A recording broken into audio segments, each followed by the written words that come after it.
দেড় দশক হতে চললেও এখনও শেষ হয়নি টুইন টাওয়ারে ভয়াবহ হামলার বিচার।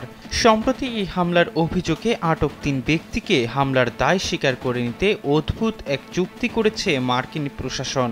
যুক্তরাষ্ট্রের প্রতিরক্ষা দপ্তর বলছে এসব ব্যক্তিরা বিচার শুরুর আগে তাদের অপরাধ স্বীকার করে নেওয়ার জন্য রাজি হয়েছে। তবে একেবারে সহজেই এ স্বীকারোক্তি আদায় করতে পারেনি যুক্তরাষ্ট্র, বরং বিচারের রায় কী হবে সে সম্পর্কে ধারণা দিতে হয়েছে এসব ব্যক্তিদের। মার্কিন সংবাদ মাধ্যম দ্য নিউ ইয়র্ক টাইমসের এক প্রতিবেদনে বলা হয়, আইনজীবীরা তাদের মৃত্যুদণ্ড চাইবেন না এমন শর্তে আদালতে অপরাধ স্বীকার করে নিতে রাজি হয়েছেন ৩ অভিযুক্ত।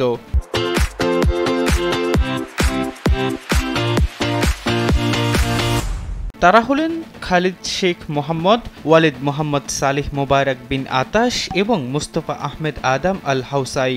তারা ২০০৩ সাল থেকে বিচারের মুখোমুখি হওয়া ছাড়াই মার্কিন নৌবাহিনীর গুয়ান্তানামো বে কারাগারে আটক রয়েছেন।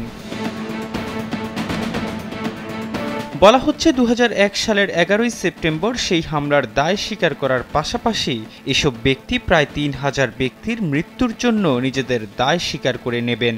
এ স্বীকারোক্তির ফলে বিচারের রায়ে মৃত্যুদণ্ডের পরিবর্তে যাবজ্জীবন কারাদণ্ড দেয়া হবে তাদের।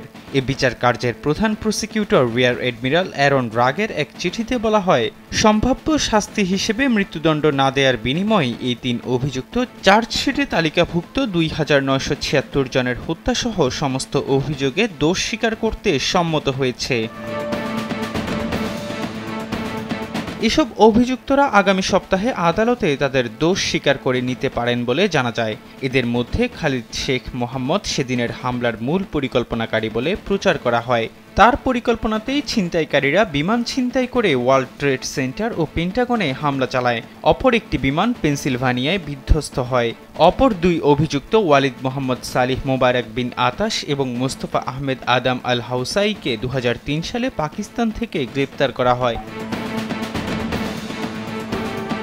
জানা যায় অভিযুক্তরা শুধু মৃত্যুদণ্ড থেকে রেহাই নয়, বরং তাদের যাতে নির্জন কারাকক্ষে না রাখা হয় এবং মানসিক চিকিৎসার ব্যবস্থা করা হয় সে নিশ্চয়তাও চেয়েছেন মার্কিন প্রেসিডেন্টের কাছে। White house national security council জানায়, বুধবার মার্কিন প্রেসিডেন্টের কার্যালয়কে এ চুক্তির বিষয়ে জানানো হয়েছিল এবং আলোচনায় তাদের কোনো ভূমিকা ছিল না। তবে এ চুক্তির বিরুদ্ধে মুখ খুলতে শুরু করেছেন ভুক্তভোগীদের অনেকেই। এহসান আব্দুল্লাহ, কালবেলা ডেস্ক।